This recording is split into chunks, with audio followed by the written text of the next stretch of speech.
Somebody who shares your scepticism, Chaz, is Patrick Ruffini.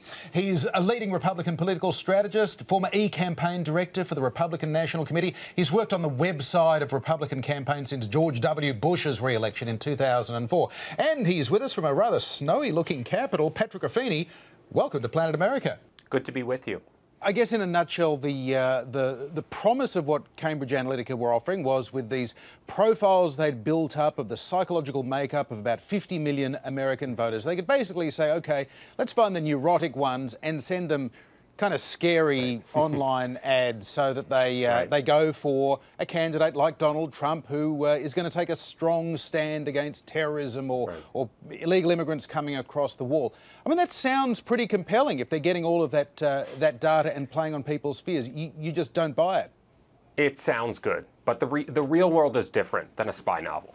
And the fact is that there are much better ways of targeting people than trying to reverse engineer what their personality might be based on a Facebook profile and based on third-hand data about them. You know, the fact is that there are many other data sources out there, from voter files to consumer data files. Here in the US, we have a very relatively liberal privacy regime, not just as it relates to Facebook and social networks and digital media, but the ability to get offline consumer data is great. And frankly, those have proven to be much better at predicting how somebody potentially will vote, how they will respond to a particular message, than trying to reverse engineer them psychographically. Now, that obviously sounds great, right? It sounds sexy. It sounds like something that really works really well in a sales pitch for Cambridge Analytica, but it doesn't actually work in a campaign.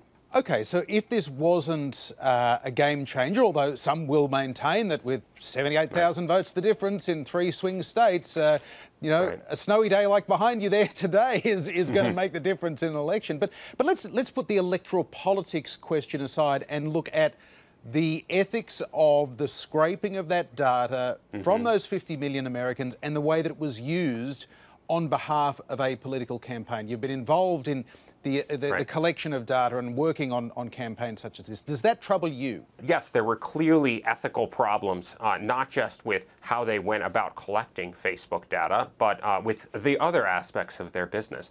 But the data itself, it's worth noting, was the same kind of data that was collected by the Obama 2012 campaign. And at the time, no one really raised very many concerns about that being a huge ethical problem at the time. People said that the Obama campaign was innovative. It was sophisticated in how they were able to use data to profile voters and really understand how the election was going to go before it went in that direction.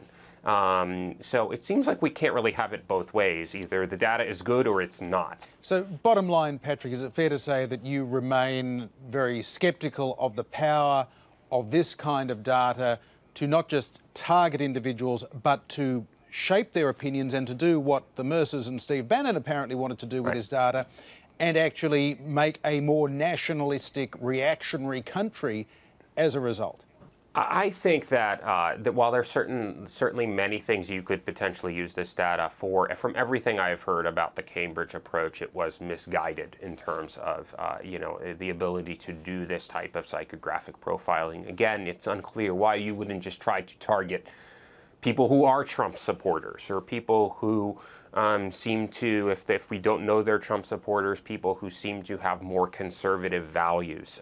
You know, the research on psychographic targeting from social science is pretty, you know, is pretty thin in terms of its effectiveness. You know, its alleged effectiveness in moving hearts and minds in politics. It may be good, and you know, it may be something that's useful theoretically in other areas, but you know, its ability to move people politically is completely unproven at this point, and that's why you kind of have seen people underwhelmed. You know, people who've worked with Cambridge Analytica who've been just underwhelmed by the reality of what was actually being offered. Patrick Ruffini, so good to talk to you. Thanks for your time today. Thank you. Good to be here.